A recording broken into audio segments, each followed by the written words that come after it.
let's go to the May 1st special budget meeting. Any changes?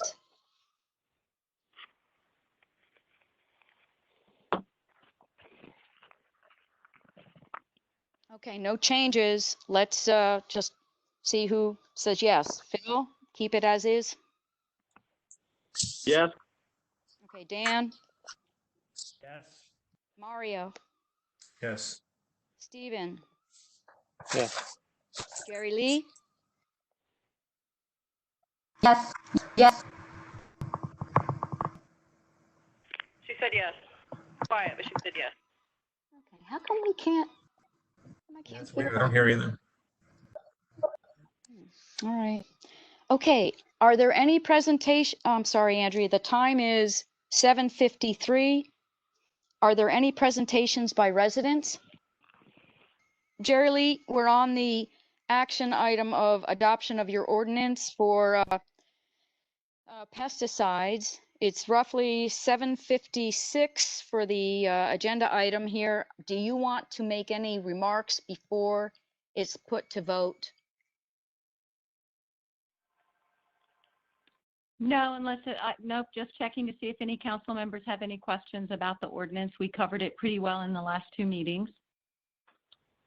This is Phil. I do actually have a couple of questions. It's not necessarily related to the ordinance, but I've noticed that there's several strike-throughs on some things like 10 daycare, 55 unsafe buildings, things like that. Are those, where did those strike-throughs come from, actually? Do you want me to take that one, Andrew, do you want Jerry? to answer that? Sure, no problem. These are, we've had discussions about our code being outdated, and these are places where our code is outdated. So where we reference certain chapters in the county code, those are no longer those chapters in the county code. So this is where our attorney has commented basically where he's made changes that sort of speak to that. So do you think it's wise, because as we do this, those would be incorporated, I believe, because of the way that we're doing this, by basically saying that we're including 33B, which is fine. Should there be a note that basically says that certain strike-throughs are as a result of an update, because it says material deleted, but it doesn't say why it was deleted? You know what I mean?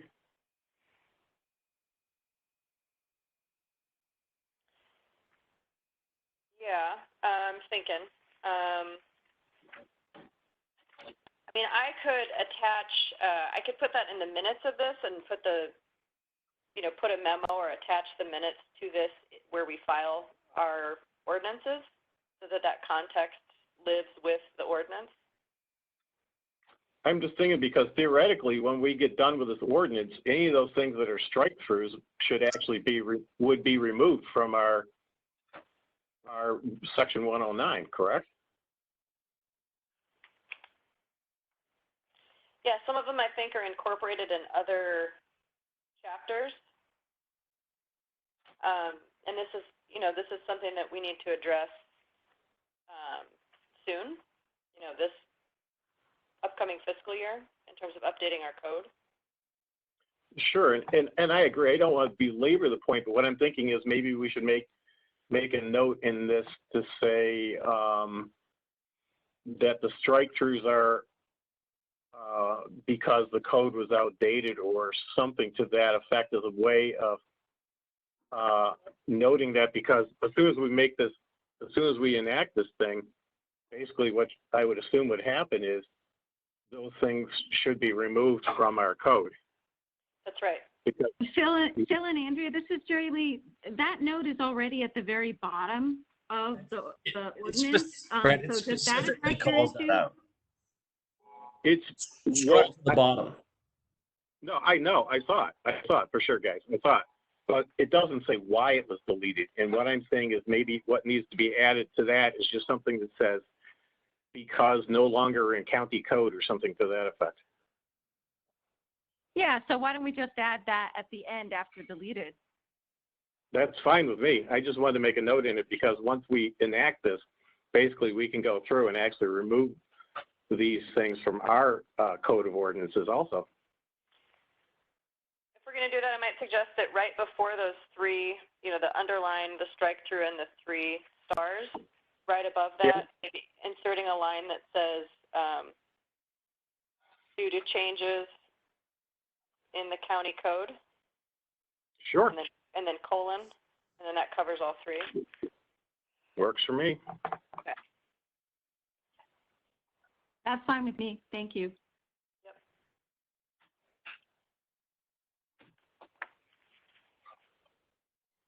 Okay, does somebody want to ask the question with these modifications?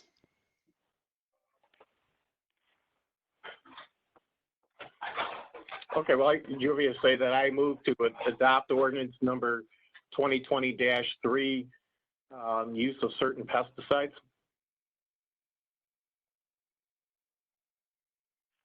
Thank you. Phil, is there a second?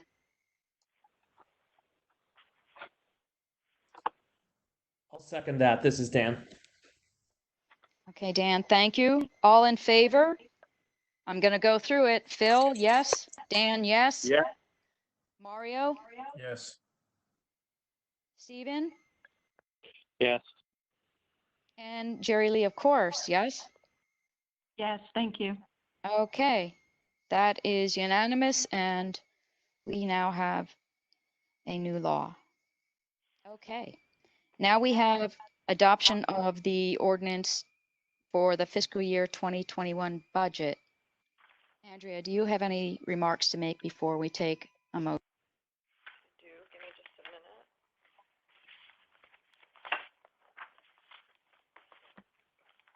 Okay, keeping this pretty brief since we've had quite a bit of discussion on this.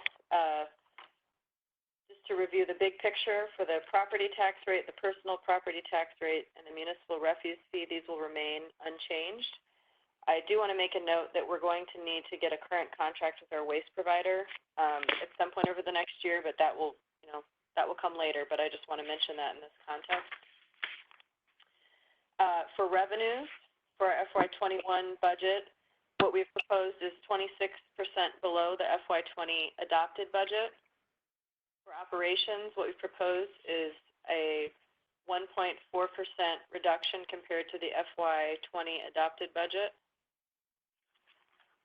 And for the capital budget, it is a net reduction of $19,426,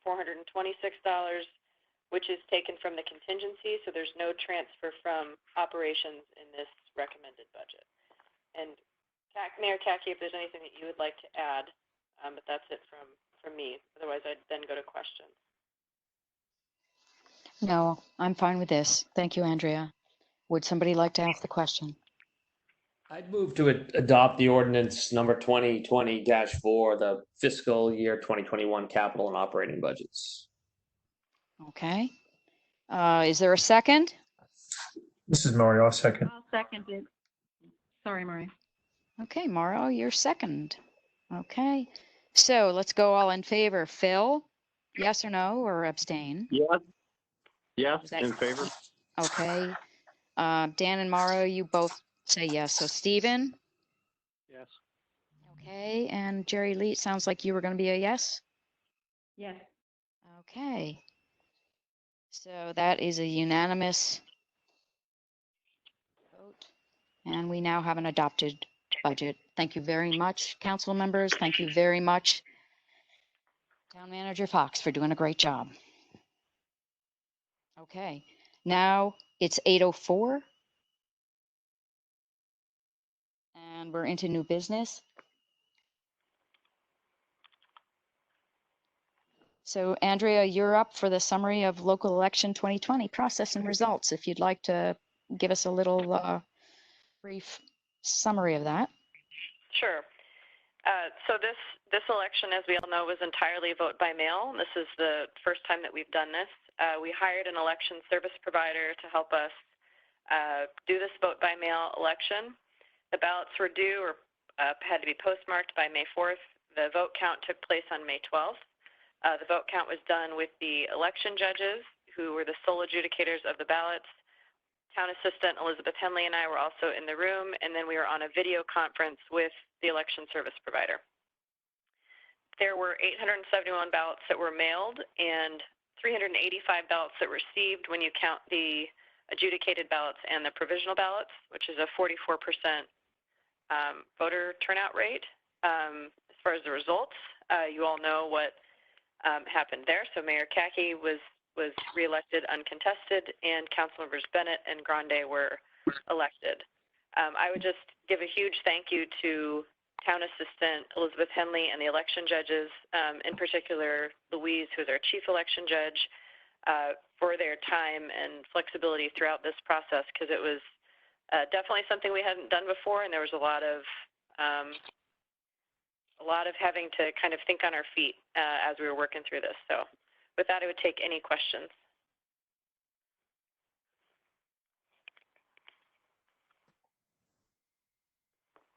Hey, Andrew, this is Mario. Just a quick question. How did this turn out compared to like previous years in terms of percentage of qualified voters? I believe it's lower.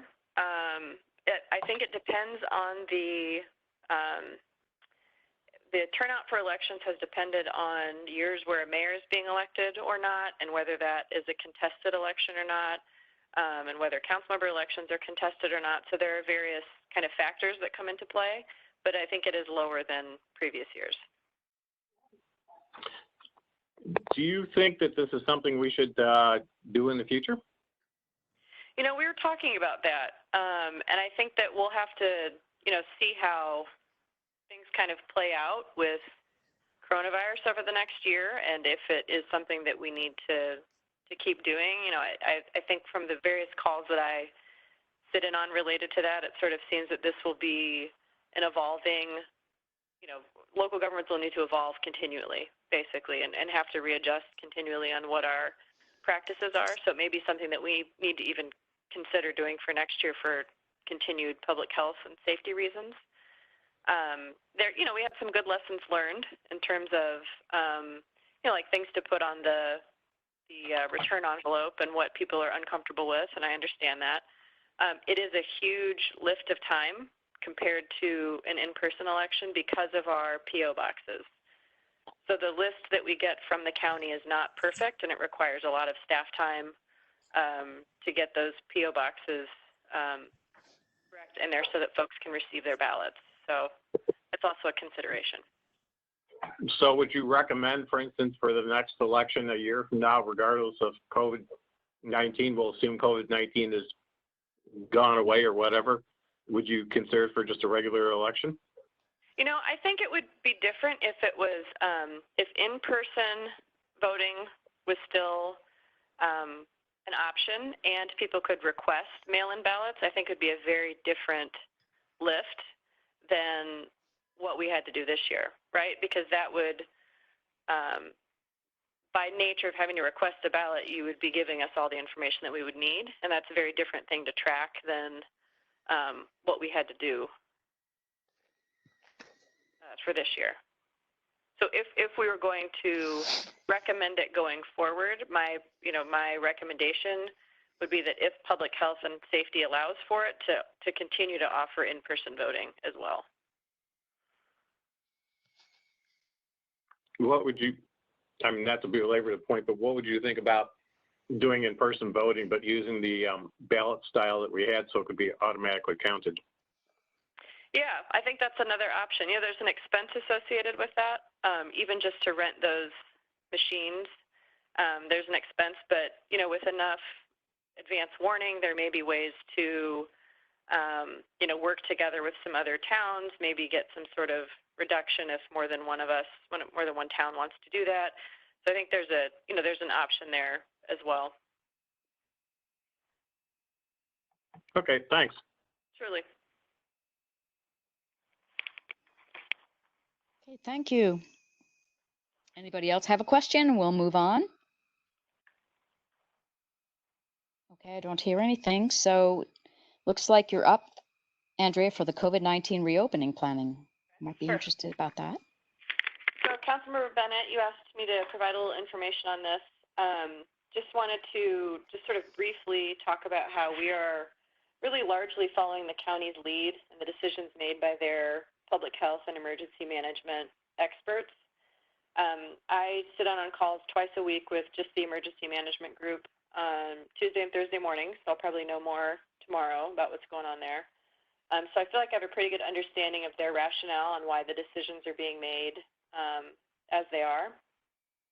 As those county restrictions ease, if there are places where we have the option to decide what we want to do, so for example with our town parks versus county parks, right, then I think that we'll have to revisit what all of that means for Garrett Park and what's best for Garrett Park. So whether that's opening Penn Place, opening up the town office again, how we conduct our staffing, going back to everybody working Monday through Friday, that kind of thing.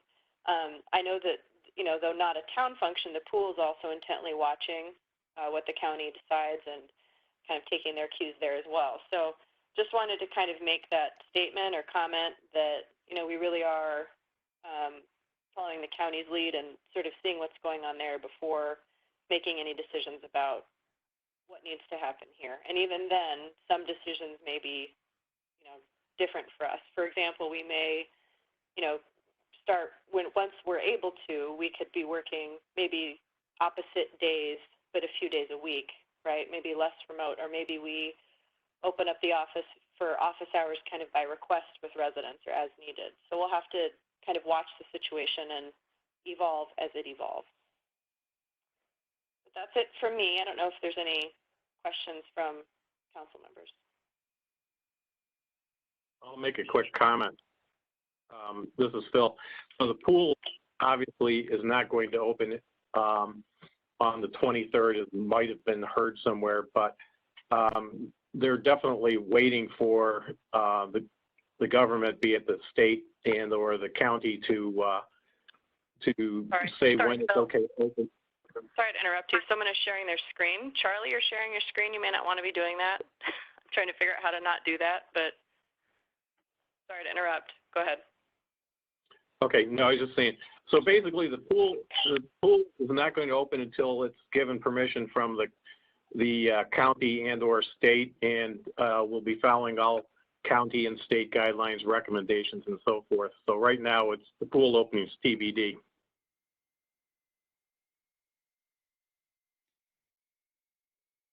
If you hear anything before I do, please pass it along, Andrea. Okay. Yep, will do. I did hear, there was the thing today about not opening on the 30th, but that's all I've heard right now. Again, I learn more on Tuesday and Thursday mornings, though, so we'll see tomorrow what I hear.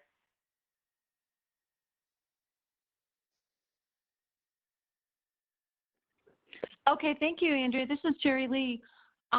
So what kind of notice will we get as, I guess it's you and the mayor making the decisions about reopening? What kind of notice will we get about the town decisions as we move forward? Sure. A lot of the, going into this, a lot of the decisions sort of needed to be made as things evolved, right? So as we sort of realized the health and safety risks of having Penn Place open, it was, the decision needed to be made to close it. And in the interest of safety, some of these things need to be made quickly, decisions that need to be made quickly, right? And in my mind, in the best interest of residents in particular, it's something that needs to be made quickly. So when it comes to reopening, obviously it may not be quite at the same urgency there, but I do think it's something that's within our kind of realm to decide that based on what the county kind of enables us to do, right? So, I don't have a good answer for you because I don't have a crystal ball, so I can't tell you how this will play out over the coming weeks and months and what the county will decide and how that information will be communicated to us, and therefore what steps that then we will think about taking. Mm-hmm.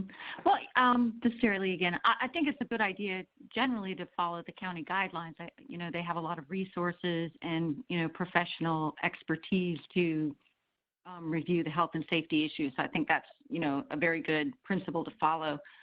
So the other question I had is for the mayor. Khaki, you had convened a volunteer expert committee to provide, review expert information about health and safety. Have you received any results from that committee? And is there anything that we should be aware of as the town plans for reopening? Well, Jerry Lee, I said I would convene it, but we actually didn't get people to able to work together, in a coordinated fashion. I think it was just a lot going on at the time. I got one, maybe two, I think, emails way back, but it was about the transmission of the virus, and that it would take, anywhere between 3 and 4 days for the infection to, take hold of the body and, manifest. So I don't really have any more detail than that. Suffice it to say, no, we're not doing anything more on that anymore. Thank you. Sure. Okay. There's no other questions. Thank you, Andrea, for giving us a brief update on that. Phil, I'm just curious, do you have any idea when and if the pool does open this summer?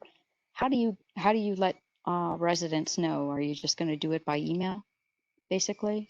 Is there going to be a notice in the post office or anything? Do you have any idea about that communication? So it's a private club, and we have our own mailing list. We've got a program that connects with the members. I mean, we've got a program that lists all the members, and we've got a way that we can go through the program to put emails out. In addition, I would publish something on the Garrett Park listserv and the GPM, the GPML to tell people.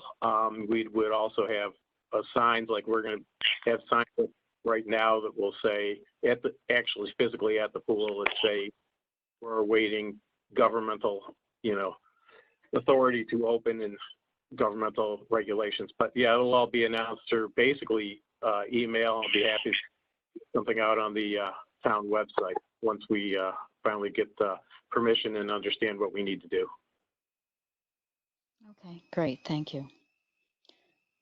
Okay. If there's no other questions about any of this, the next thing on the agenda is a summer hiatus for the benefit of new council members. And I'm going to make a note here, Andrea, it's 8/18.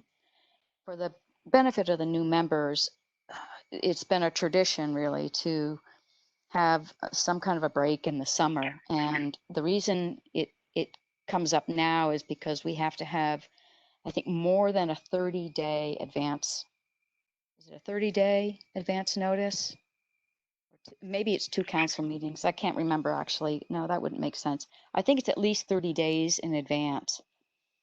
So the question is really just, this is an administrative thing, basically, from Andrea and I and staff, if the council would like to have a summer hiatus, and we could decide which month might be the best, typically in July or August. And I know I would love to have a little break. Andrea, would you like to have a break? That would work for me. So, council, I defer to you now. How do you feel about this? I have a question for Andrea. Andrea, do you have a preference, be it for your life or for what you see administratively? Like, do you have a preference? No, I don't think so.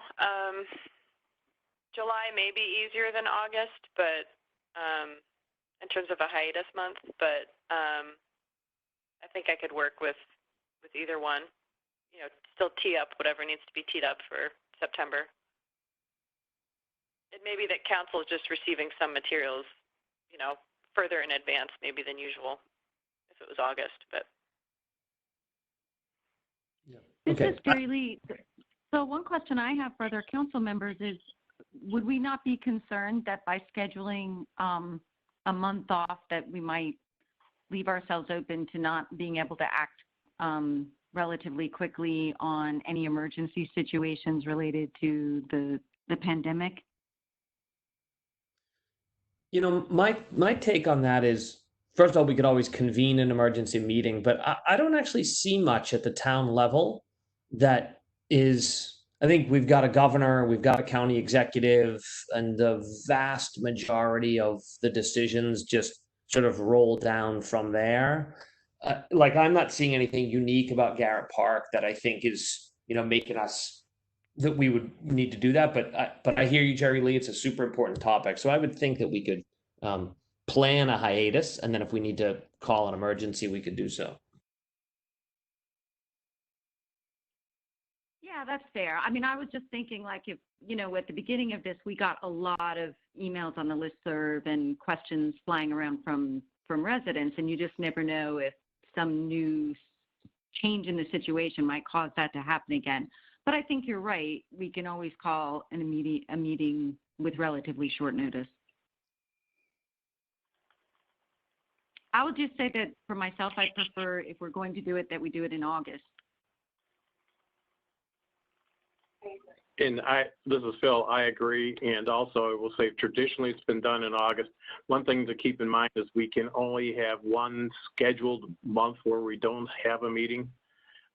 So like, it would be August or July, depending what we pick. But again, we can always call emergency meeting whenever we want. And of course with WebEx meetings, even though they might be a little clunky at times, we can certainly probably get everybody together no matter where they might be.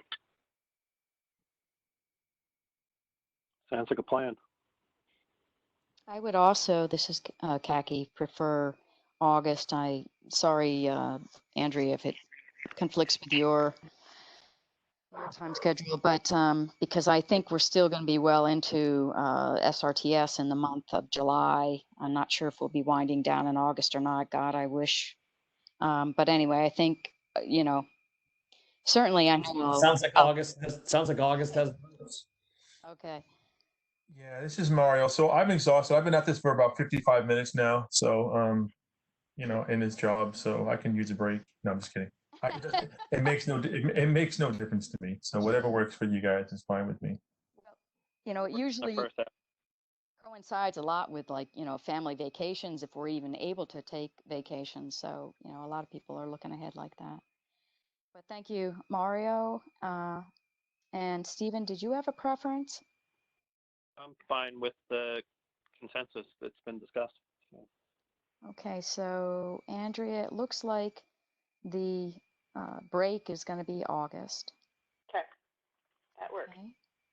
All right. Okay, thank you, everybody. So next on the agenda, it's 8:23, is the town update. I didn't see anybody else with any updates. So I'm just going to talk very briefly here about the SRTS project, and I think Jerry Lee sent some questions. So let me get those, and you can just go there. So Jerry Lee, I'm just going to go to the top. It says, what's the resolution of the issue for the ADA compliance on Oxford near Shelley Court? For those of you who don't know, what's happened over there is, due to a lack of vertical surveying that the town did not pay for back when the sidewalks were first being designed, we didn't get vertical data.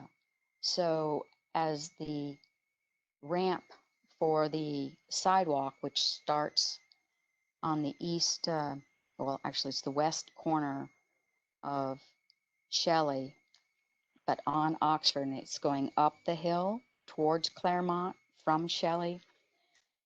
It's a very, very steep incline. And the concrete company and Patriot, we're trying to follow the design notes. And of course, ADA compliance is that you need a 5 by 5 foot turning radius at the base of a ramp so that wheelchairs can make that radial turn. And that has to be fairly flat. It's about 2% in each direction. I will try not to get into all the detail here because it may not matter to some people. So let's just say that the concrete company and Patriot did not build the correct landing at the bottom of the ramp because they were trying to get the slope of the ramp to be ADA compliant. And so they took that over the landing. And then we are at the top of that ramp. So the ADA requirement is that you have a landing at the bottom of the ramp, right at the curb, and it's a depressed curb. And then 6 feet, about 6 feet, is the length of the ramp going up. And then you have another landing right at the top. And again, it has to be a 5 by 5 width length to provide radial turning for a wheelchair. And then you can start to go back down, go back toward a 4 foot wide sidewalk. Unfortunately, not only was the bottom landing not done, but, or laid out correctly, the landing at the top of the ramp, as we have since realized with some of the rain, it's not flat in all directions. And so the water is pooling. So that means that also has to get done. The concern about this ADA ramp is that as it was being formed for concrete and we stopped the ramp, the rest was done, it sits well below the rolled curb and gutter. In fact, it's actually even a little lower than the road surface. And that creates some sediment erosion control problems, and it creates some issues on the homeowner's side because they do not want any kind, because the bank on the homeowner's side is also higher, much higher, and they did not want to have any kind of concrete head wall or vertical curb. So what resolution have we reached? I think the consensus is that basically everybody agrees that we should try to raise the sidewalk a little more if we can. We are looking into a couple options for that actually, because we just got another option. And according to Jason Azar, we would just have to make the case for the ADA compliant officer that, these are the existing conditions that we were dealt, and this is the most reasonable way we're approaching it. I don't have anything else more than that at this point. Kaki, I have a question. What do you mean by don't have vertical information? The drawings have topography on them. Are they referring to something else that they didn't have? Yeah. Yep. There was no vertical survey done. You're using vertical survey. Well, for depth. So the only, an elevation that way. Yeah, Jason Azar was using basic topographic information from the county, but they were not allowed to do any kind of survey vertically. So there is a lot of data that is actually, has made it all a little more difficult for the forming of the sidewalks and the, excavating earth. I'd be happy to learn more from Jason, like what that concern was, because usually I've seen it done using the topographic, and they have topographic on the 90 and 100% drawings. No, yeah, I'm sorry, I could go back and reach some of my emails from Jason, but it's It's very much another survey that would add more data points. Okay, maybe more accurate or more detailed. For depth, for real, profiling, so that's not there. It's more like a street profile. Got it. Yeah, and I think if we had that, we would have known ahead of time what this is, what we were going to run into. The street starts, Oxford starts relatively within ADA compliant slope, right near the intersection in the corner of Shelley and Oxford. But as soon as you start to ascend the hill towards Claremont, further up, towards Lucan House or Chow, it takes a real steep turn. Goes up much steeper. And unfortunately, that's been proving the problem. And it goes up from 292 and change to 25 and change just from that corner to the driveway. So it goes up pretty abruptly there in the street. The thing you and I looked at in the rain. Yeah, it starts at about 6.84 at the flattest part, and then it's rising much quicker, to above 10, and ADA compliance has to be 8% or less. So, Kaki, this is Jerry Lee. Thank you for that. So does that mean that there will be an additional cost implication, and what does the timing look like for addressing this issue? Yeah, there might be. I'm still looking at a couple, we have a couple options that we're looking at, and we're going to have some more discussion with the concrete guy. They certainly have to reform what's at the bottom for the ramp and the landing, and then they also have to remove the landing at the very top. But there's other things involved, and yeah, there could be a cost. And I'll get back to you all on that. I'll let Stephen and Phil know. Okay, so the status of the sinkhole issue at Oxford and Montrose, it's not SRTS. Andrea, would you like to address that? Yeah, sure. This is on me. I'm sorry, that was a miscommunication on my part. And George and I are talking about this tomorrow, and we'll get on getting this fixed ASAP. Thank you. Okay. The third question, what was the resolution of your request to State Highway and Historic Preservation for a curb design change referenced in an April 15th email?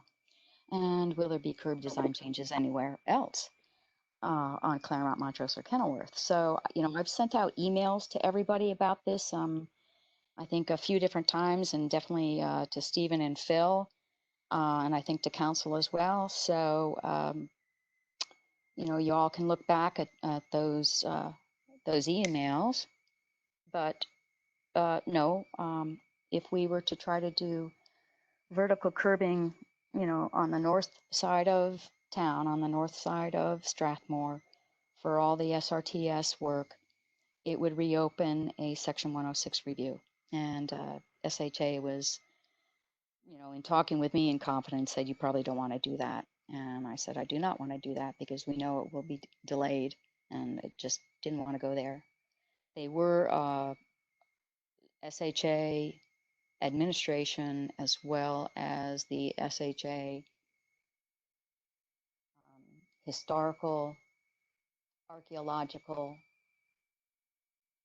resource consultant, as well as the Maryland Historic Trust, okayed the use of a vertical curb just on the curved bend of Montrose across from the Montrose-Claremont Triangle without having to open up a 106. But I've told everybody that too. So there's no other changes that I know of. Yeah, and for the curbs, I think we're stuck. Unfortunately, I think I've been hearing from Dick Pratt about this curve, and I learned a lot from him in starting 2017 about curbs. Never really noticed it before about what's more apt for a neighborhood like this that stretches back to a period of significance in the 1890s versus having kind of early period curbs versus roll curbs, which is what we have in the project. It was really a post-World War II concoction. A lot of Washington development expansion, like including Garrett Park Estates, was using that. So there's been a lot of hope that we could get that decision reversed. And then I think it was just a couple of weeks ago, Kaki, you sent the email off to MHT asking this question. And I piggybacked on that. We never got an email response back, but you were just describing like you heard back from them a different way. One glimmer of hope I was hoping for is that like your email said vertical curbs, and I was wondering if maybe that was throwing them off, like they were thinking that's adding a whole new unknown to the project or a whole new thing that would trigger the 106 versus using another curb that's already on the drawings. And I looked into it a couple different ways. I happened to bump into Peter a couple of weeks ago. I hadn't seen him in like many moons, but he was of the recall that there was a curb put on the drawings late that was specifically supposed to be a combination with like a radius at the top and a relatively flat face, and that was meant to kind of work as that roll curb requirement. And I double checked that with Jason Azar, and when I was talking to him, his recollection was the same, but then when I asked another question in an email, it sounded it was like the reverse. So his recollection actually was that the roll curves that are on the drawing and what we've been going with, and a lot of people are hoping we could change from, we're kind of stuck with it. Okay, Stephen. Well, thank you for all that info. It's pretty,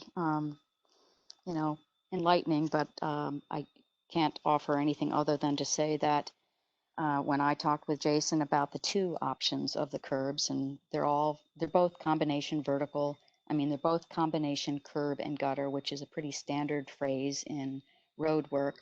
And all it means in this case was, we did follow the template of the spec'd out rolled curb in the plans, and that the vertical curb would have the only difference between the vertical curb that is in Jason's plan and what we actually will be doing is the width of the total combination curb and gutter.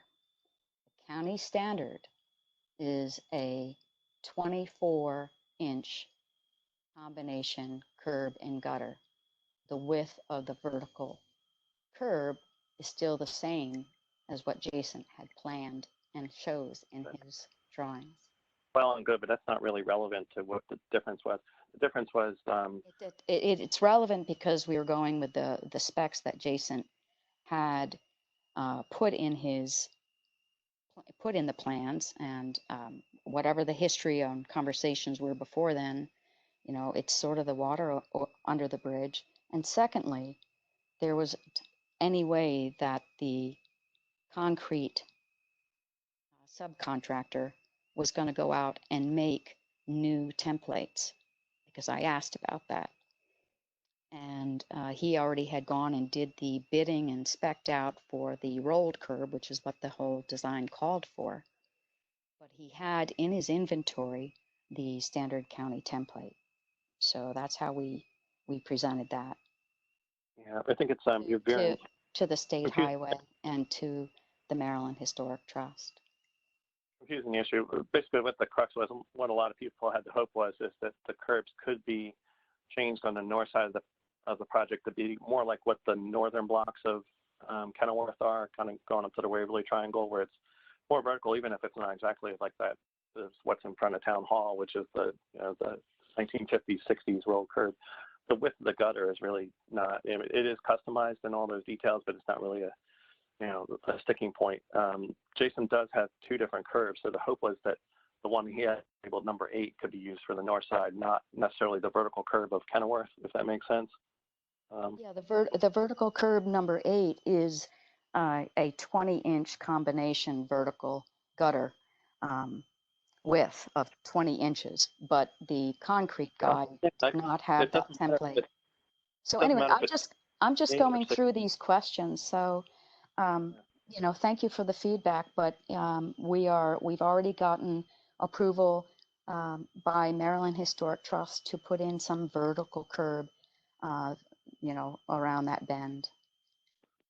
And State Highway has gone ahead and allowed it without any kind of a change order. So, Jackie, this is Jerry Lee. Could we have the town staff post those letters, your request and the approval on the town website? Because up until about a year ago, or I can't remember the exact date, it seemed like most official correspondence about the project was getting posted up on the town website. And it just seems from a town transparency and to help all town residents understand the progress that would be helpful. yeah, I think a lot of the messages that I've been putting out through GPML in the last couple months maybe haven't gotten up on the website like they used to. I did send Phil and Stephen the letter from the SHA historical archaeological resource consultant. So, that was where they were making the recommendation for that. Otherwise, we had some phone calls, and I'll check back with email for the Maryland Historic Trust. But I also followed up again with State Highway about the meaning of it, and they were like, yeah, you're going to go ahead. So I said, okay, thank you. We're doing a lot of this stuff. We're trying to move fast. So, and it seemed to me that's what, people would have wanted. I would have wanted all, some of the vertical curb as described here tonight, but it was the best we could get. So I want to move on. Jackie, this is Dick Pratt. Can you hear me? Yeah. I just want to say that I really would think it would be worthwhile for Stefan, who at one time had a consulting role with the MHT, to try a direct contact with people he's worked with. And I would also like to point out that even if you've got to put rolled curbs in between Strathmore and the Triangle, think about what's going to happen west of the Triangle where people park along the tennis courts under normal times for both catching the train overflow and commercial. And we already know from the Oxford experience how people are parking up on the sidewalk. So now, does not that make it worthwhile to make a harder attempt trying to work through Stefan to get some more of the barrier curb allowed?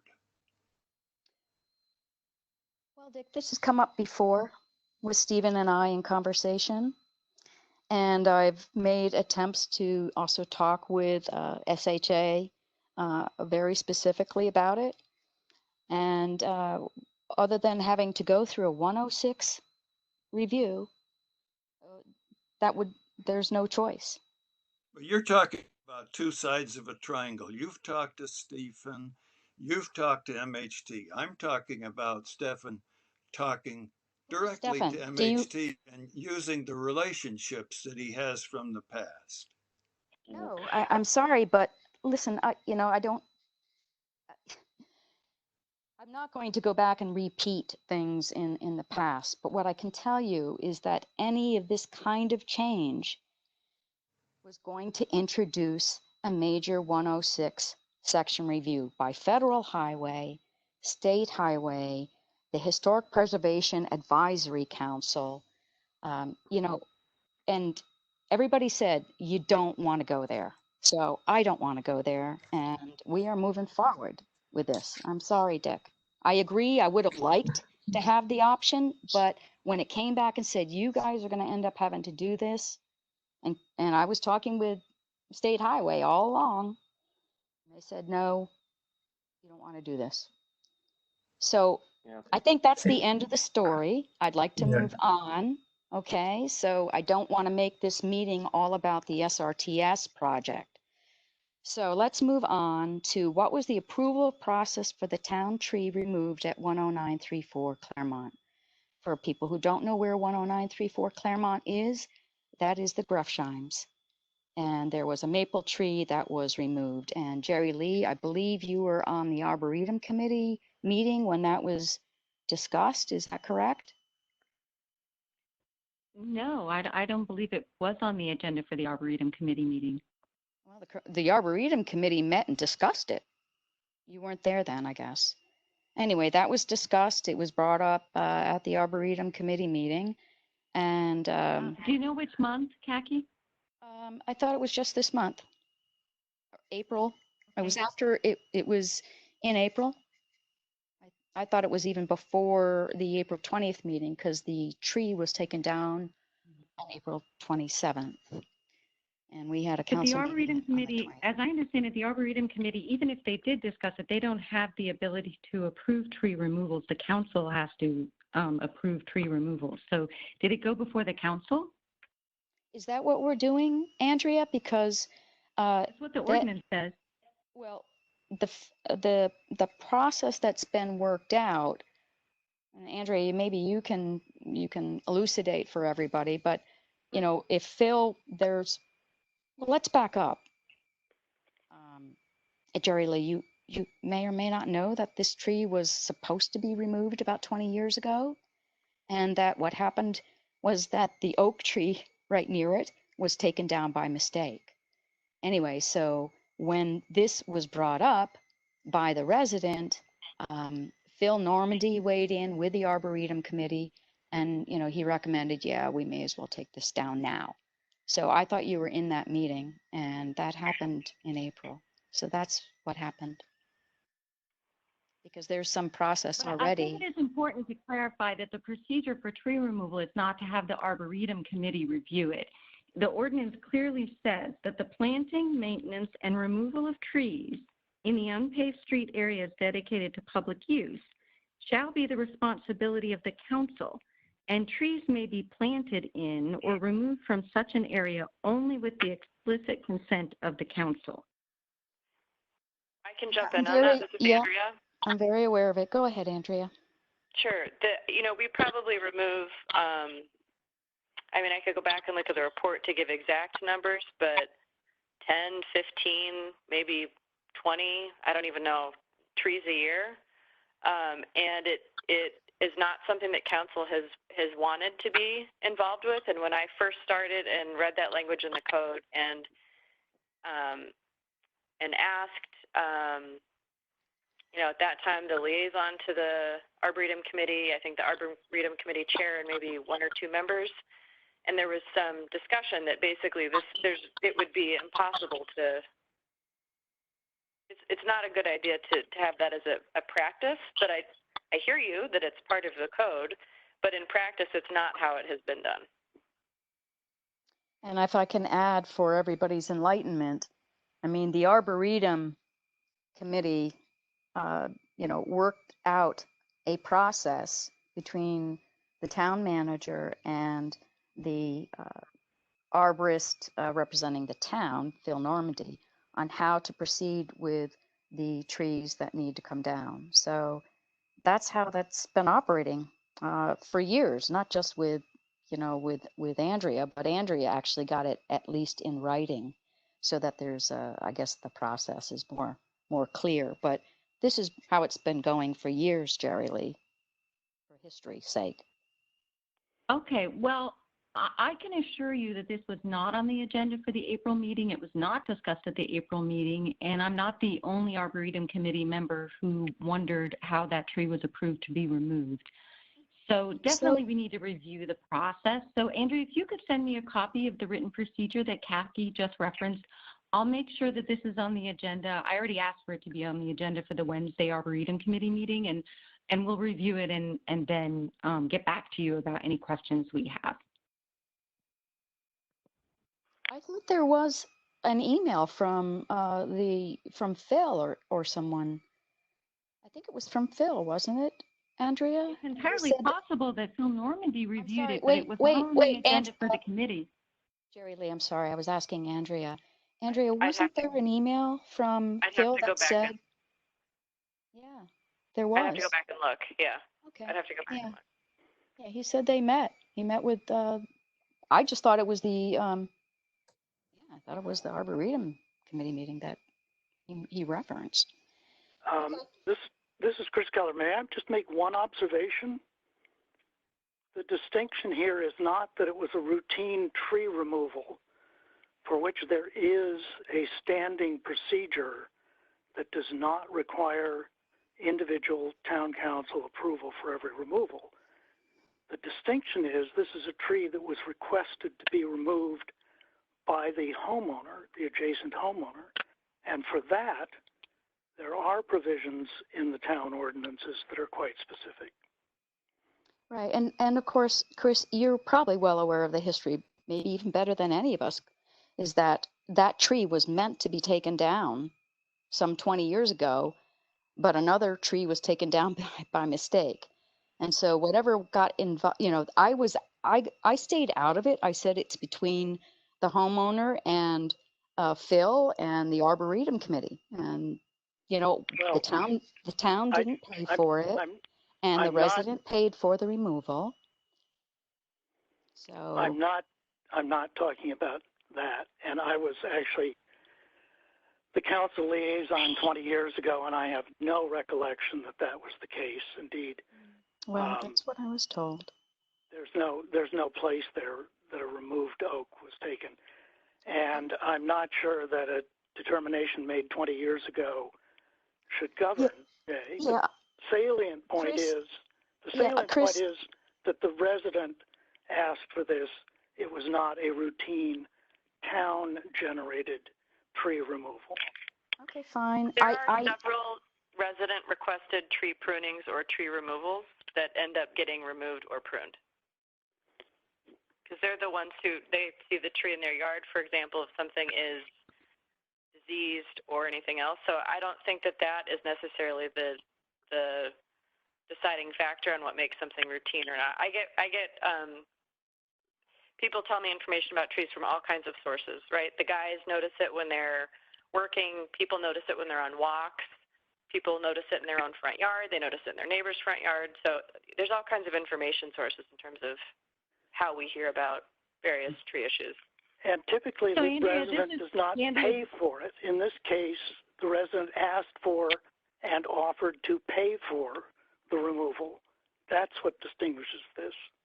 Well, and that's because, Chris, it wasn't in the design to move.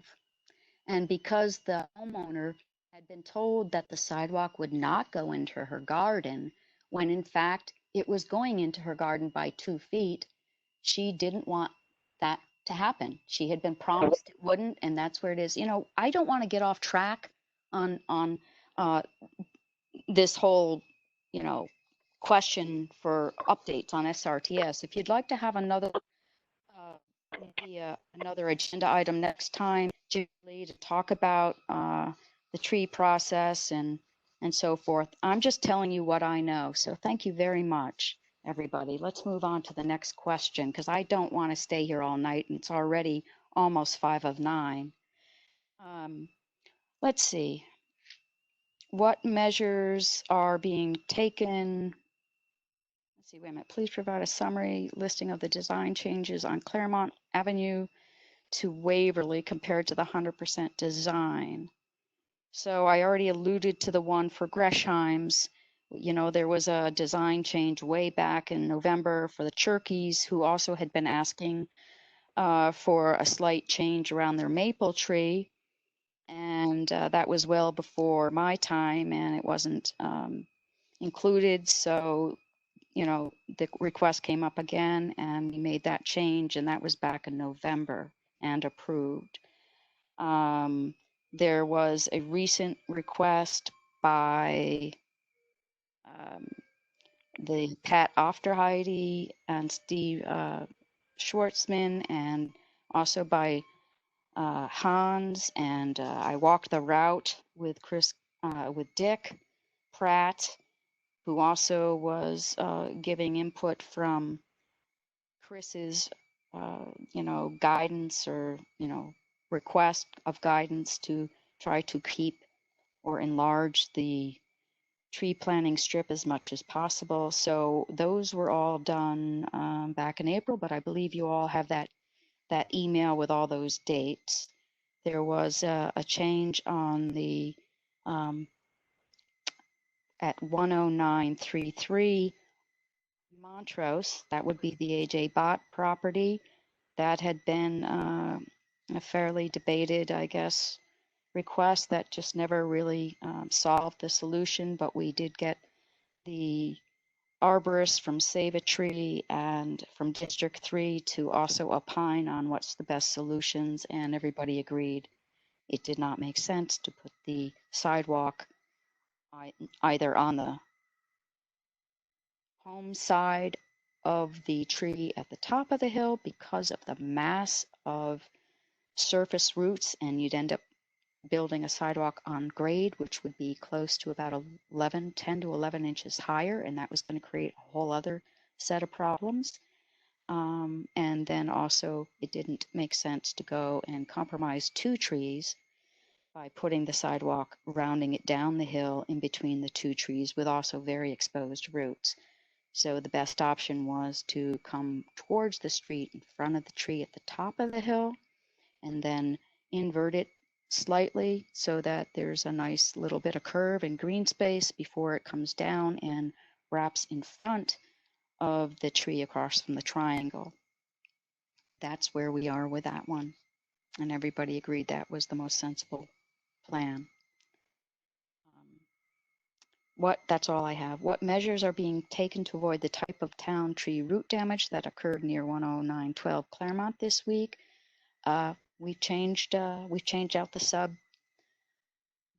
crew. The crew is no longer the same crew that was there on Monday that made all the mistakes. So there's a more experienced crew as well as a supervisor on site. So that is what's happening. I'm also in discussion with Patriot about how we can bring the Save a Tree arborist, who is under subcontract with Patriot, to the construction site when there's excavation and hand digging around the trees because of the exposed roots. Because as everybody knows, from here on in, basically, those are the trees we're going to be working with, are those very large trees with very large roots protruding through the ground and bulging through the asphalt. So I'll hope to have some kind of answer later this week, because I've been asking for a Save a Tree arborist to be on site whenever we're doing work. They have other jobs, and apparently, everybody's got different jobs. We are a fill-in project by now. I hope you all realize that.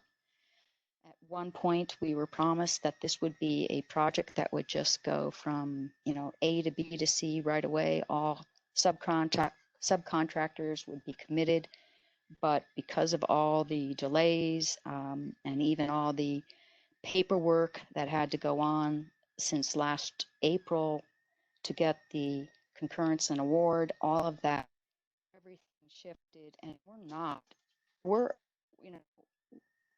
Patriots doing the best they can to get the subcontractors to come, but now they know they're dealing with subcontractors who also already have other work scheduled. So it isn't quite as everybody had hoped, nor me.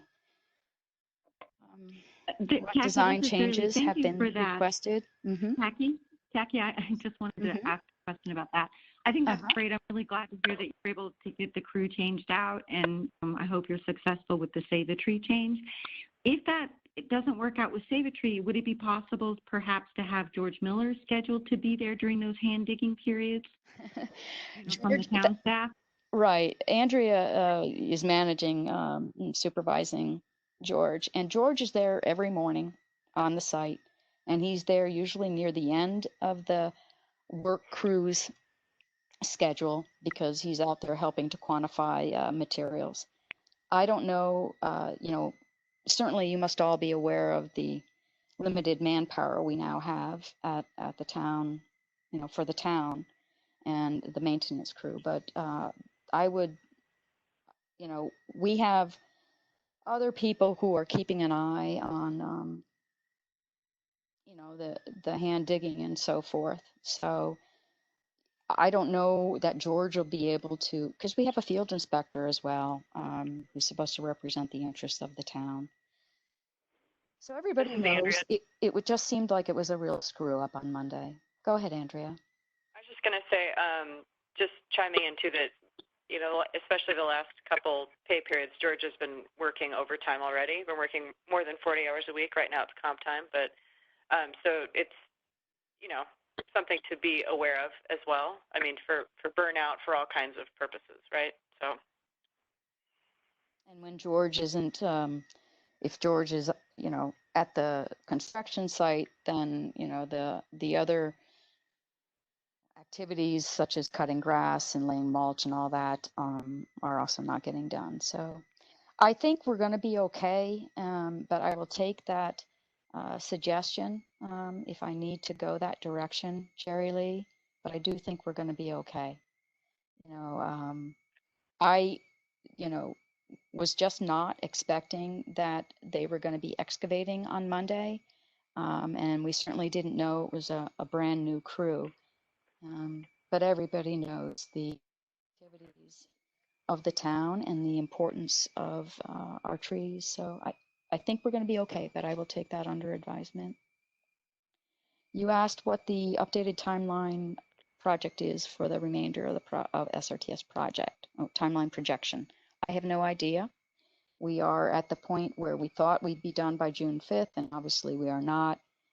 And Patriot has gone back and they are developing a new timeline because we have to submit a no-cost change order for a time extension.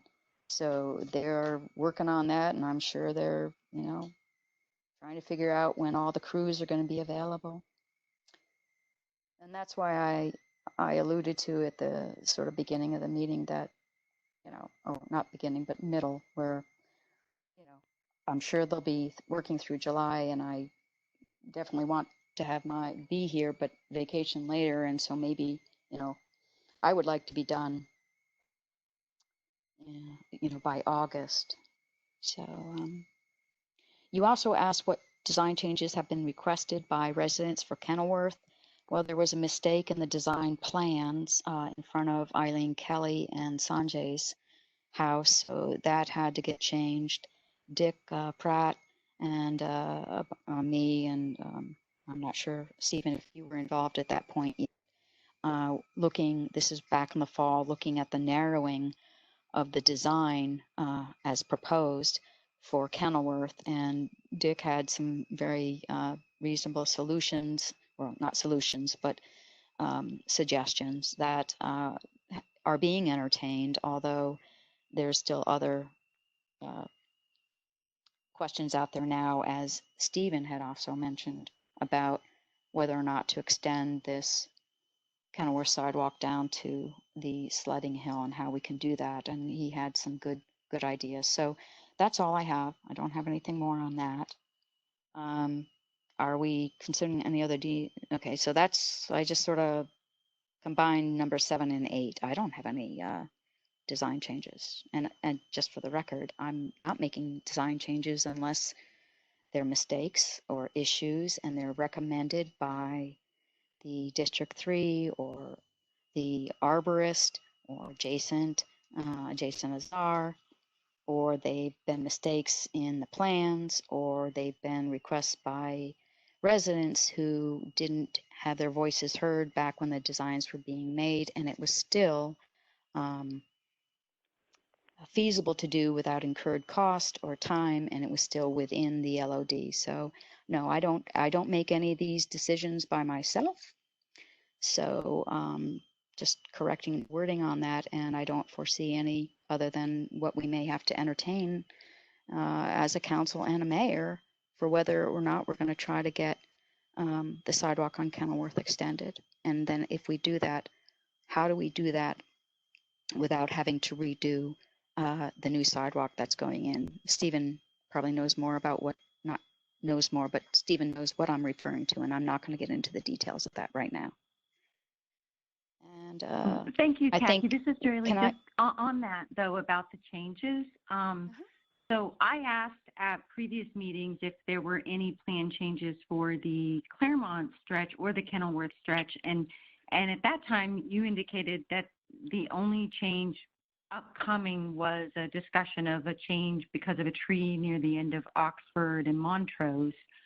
and that you didn't know of any major changes on the Claremont stretch. And clearly you got a lot of requests for changes after that point. I sure So did. given that, I'm just wondering, is there anything we can do to front end load an advanced plan for any potential changes on Kenilworth so that it can be more out in the open and public rather than onesie twosie conversations between the small groups? Because there certainly were residents who sent emails asking for more open public transparency about the holistic group of changes on Claremont. Yes, and there was a lot of that request back before I became mayor as well. I'm not, as I've said before, and I know you've asked this question and maybe some other council members, but until I've gotten word and until I know for a fact that they are generating the survey and data cut sheets, I don't know that they are approving any sidewalk change. So at the time, I didn't know whether we actually had any changes. And as I mentioned before, I believe I did, that I don't want to burden anybody else nor my time with trying to discuss something that we may not even be able to do. So that's where we are. Stephen and Phil are well aware of what's been happening up along Claremont. And Dick also knows very well. So, you know, I can get the red lines once we get that overlaid onto the original design plans. I can certainly post all that for everybody's benefit. I'm not sure if it really makes a lot of difference, but I'm willing to put that out there for the record. Anyway. Oh, I think people will appreciate that. Thank you. Thank you. I would like to see the red line for the corner of the intersection of Claremont and Montrose. Specifically, does it involve any realignment of the street or modification to the triangle? Well, Chris, of course you know that. I know you know that. Stephen knows that. I don't know that. Well, there's been plenty of conversation and plenty of design talk. And yes, in order to do that, and there is no 20 feet minimum, that is a suggested county standard width of street, but we already had a minimum in there less. So if anything, we're actually widening the road a little bit between the AJ Bott front property to the triangle. And we're doing that by taking about 2 feet off the north side of the triangle. And as Jason has said, that triangle has changed in size and dimension, proportion over the years. And there are even places where at times it doesn't even show on a map. So we're taking very little off, but it's just enough to allow the sidewalk to get around the tree, between the tree and the triangle. So if I understand, the sidewalk will be right at the curb, and the Yes, whole thing right there. moves into what is now the roadway, and the triangle gets reduced. And the triangle gets reduced. And yes, it does. in your email, you said that had been approved by the SHA Historical MHT. Advisor and the MHT. Yes, they approved it, and so did State Highway. Could we see you also alluded a few minutes ago to delays due to, among other things, documentation. Could we see the documentation for those two approvals? Because I'm having a little difficulty understanding why we have such trouble with a curb profile that is in fact contemplated in the plans that MHT saw and approved, but we are having no trouble with a change to street alignment and triangle of the town street plan, and that poses no problem with MHT? As I said, they had all the information and they had okayed it with State Highway and Federal Highway that this could be done.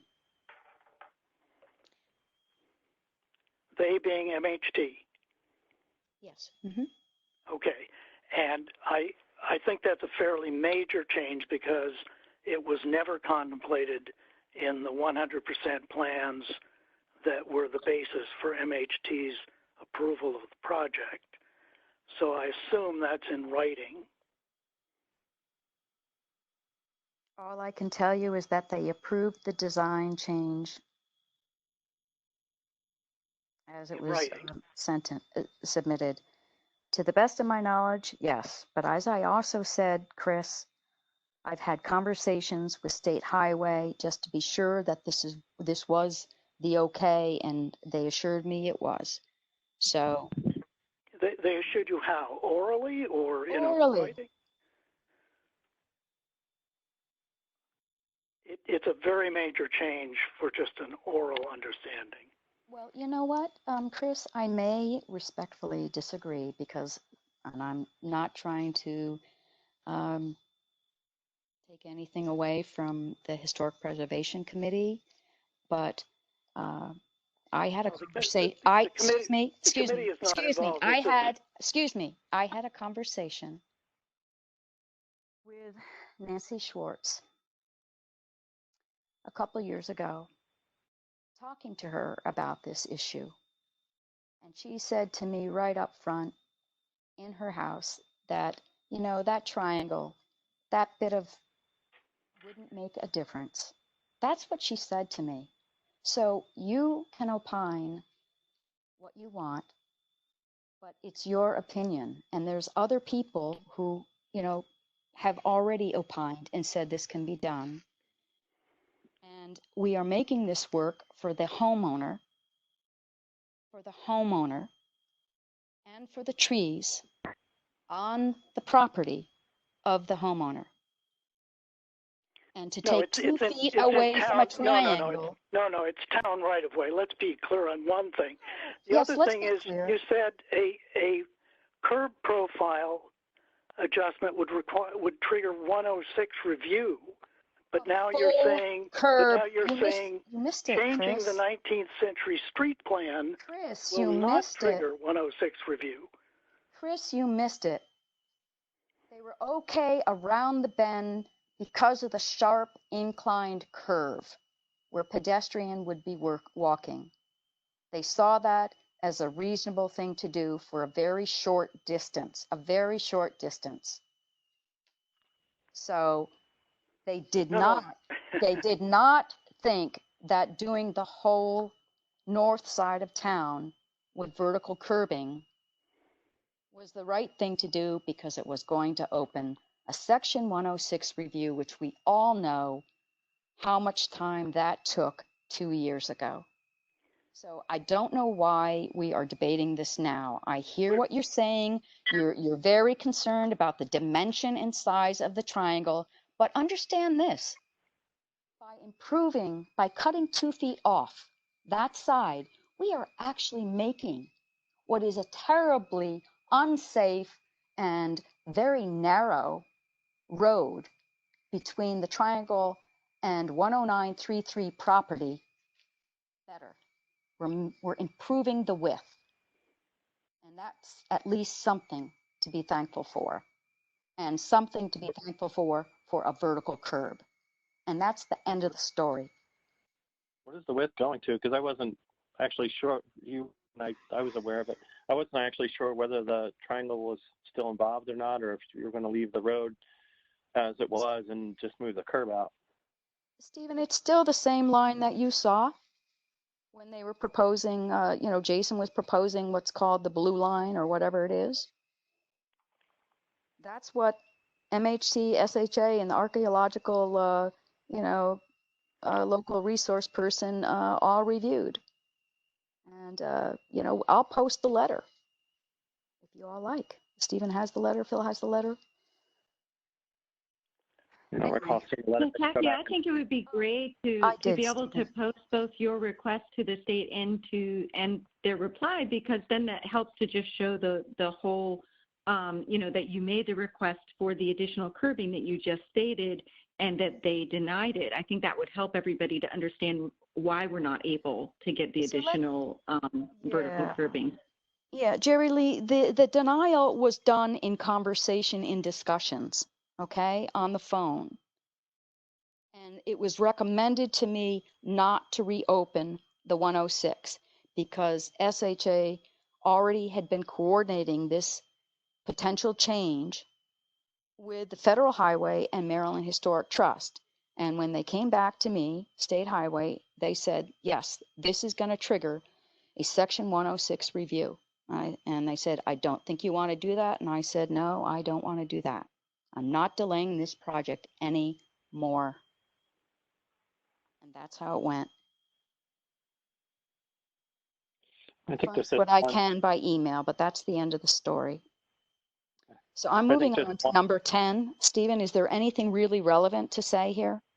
extremely relevant. I think one of the issues at hand is not just that there's documentation and somebody somewhere approved it. It's just the town publicly doesn't know all these changes are being contemplated even to be able to Right. put in input.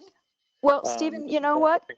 I Sure. agreed to give you the notes and to fill the notes and however you wanted to distribute those. And you've known that this was what the result was. So, you know, I am not going out and redoing and you know, regurgitating all this stuff. This is what I agreed to do, what the major accomplishments were, what problems were encountered, what remedies were taken. So, you know, I've kept you, I've kept the whole town involved on what stuff is going on. Stephen and Phil, I've kept you all involved on everything that's been going on practically daily. And you were going to collect it in a log and send it to council and whoever else you wanted to send it to. So Yeah, there which it it did. is. It was only involved kind of in these things recently after kind of Oxford, all the dust had settled on. That is not true, Stephen. You were at the meeting when we were looking, and so was Phil. So at the No, Triangle, I'm talking about a different thing. I mean, I wasn't involved in the changes that were made along Oxford. I started getting, as did Phil, and this was suggested by me at a meeting about 3 weeks ago.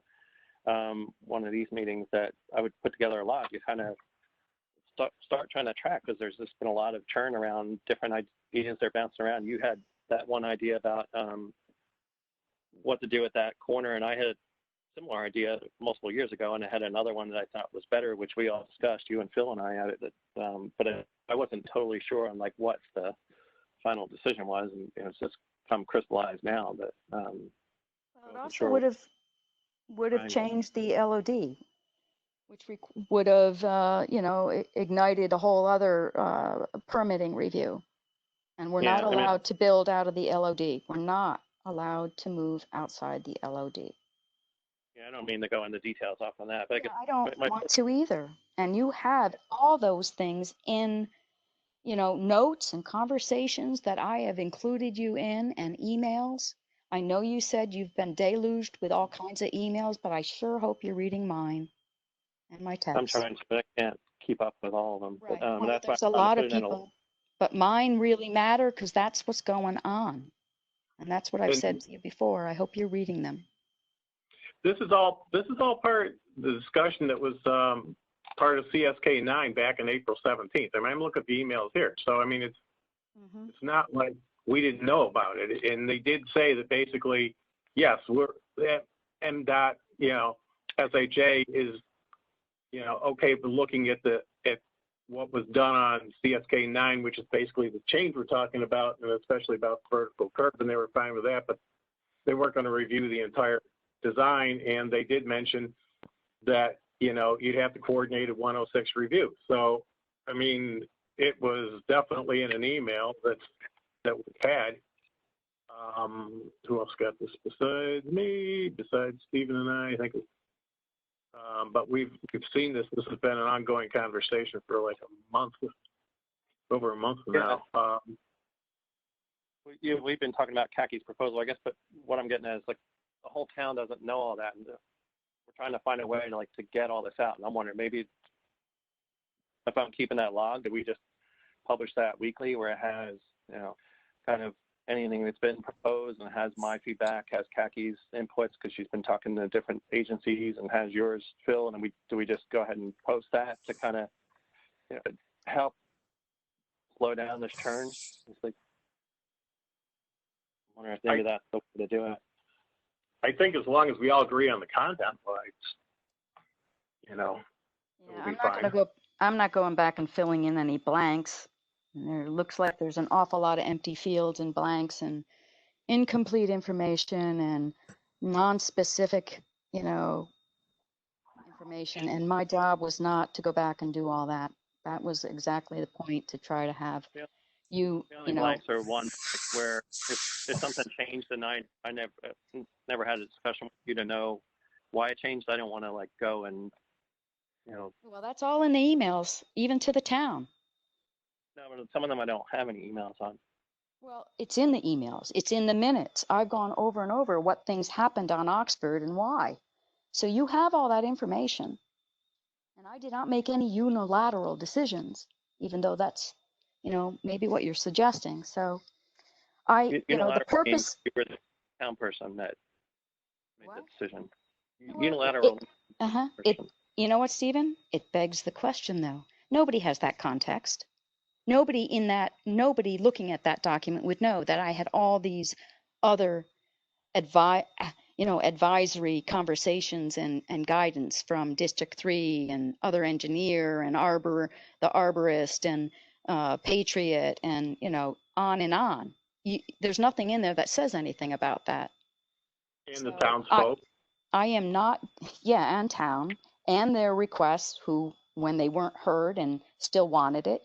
So I appreciate the work that you put into that, Stephen, but I didn't, as you and I and Phil said, I don't think having observations and opinions are relevant to what this log was supposed to be.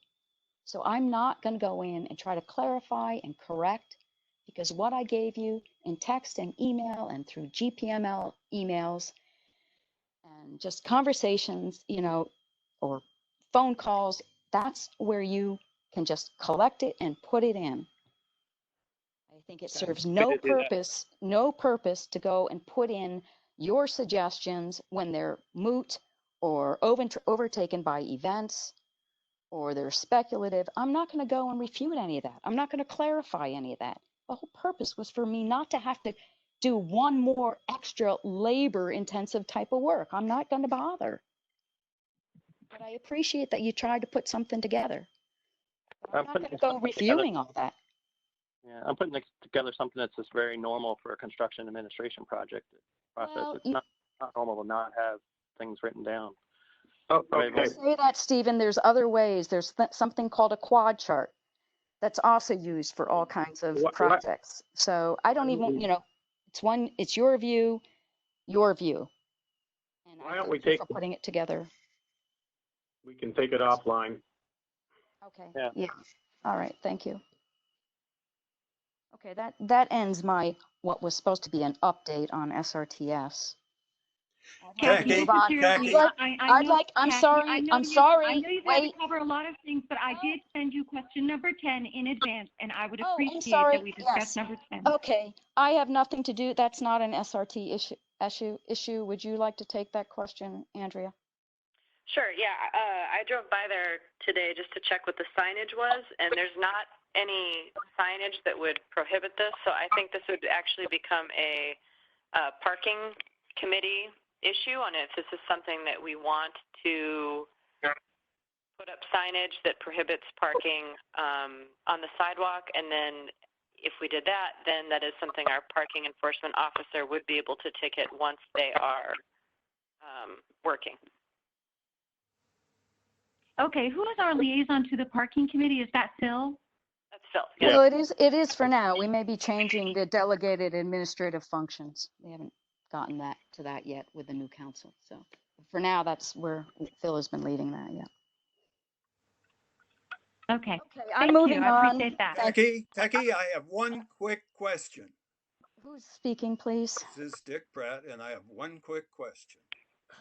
And that question is that, I've been putting considerable hours into try and watch the devils in the details and to document things I could think we could do to just tweak things here and there to make things flow better.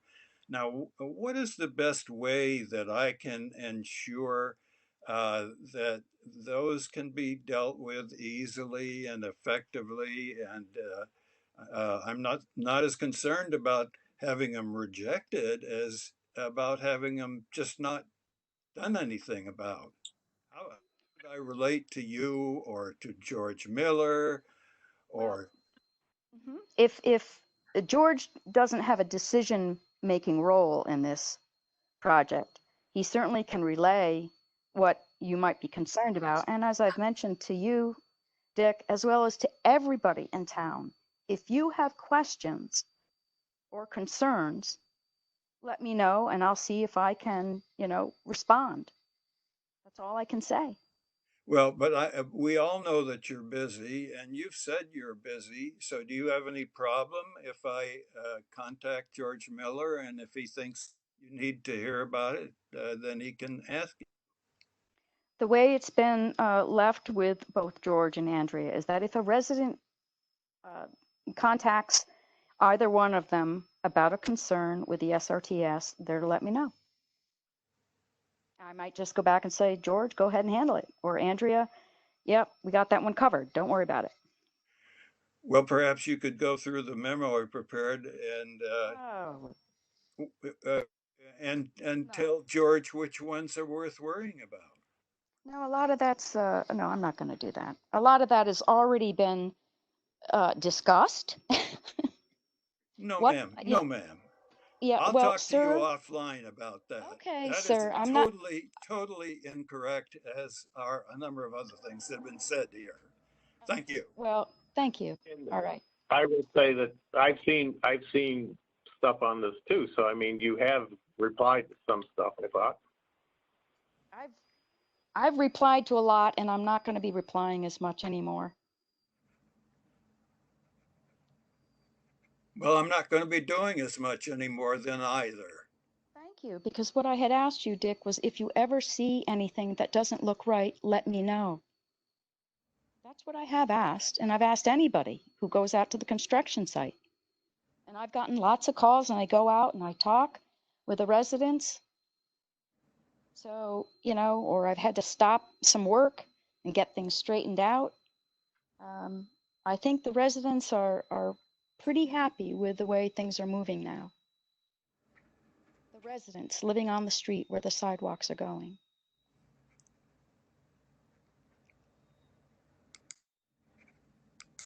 Okay.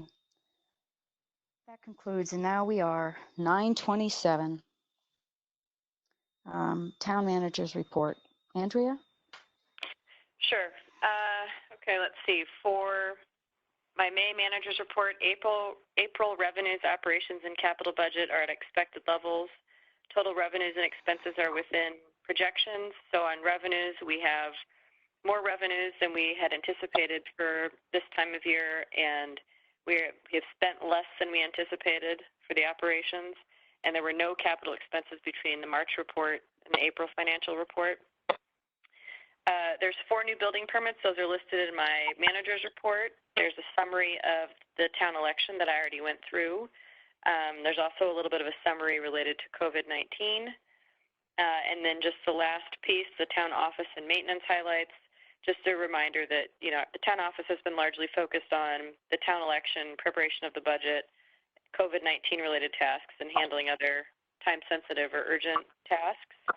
And that town maintenance staff continue regular spring activities. And that's it from me. Okay. Andrea, And I have a without question. further discussion, I'd like to adjourn the meeting. I had a question. Andrea, I didn't see the manager's notes in my email. I'm trying to find it now, but there was a sign put out. It was called to my attention. There was a sign put out for a variance on Argyle. Is that something the residents put in as a variance request, or I haven't heard any details? Yep, and that will come up at the June meeting. Okay, so it's in preparation. All right, thanks. Yep, surely. Okay, thank you, everybody. It's just 9:29, and this meeting is adjourned. Have a good night.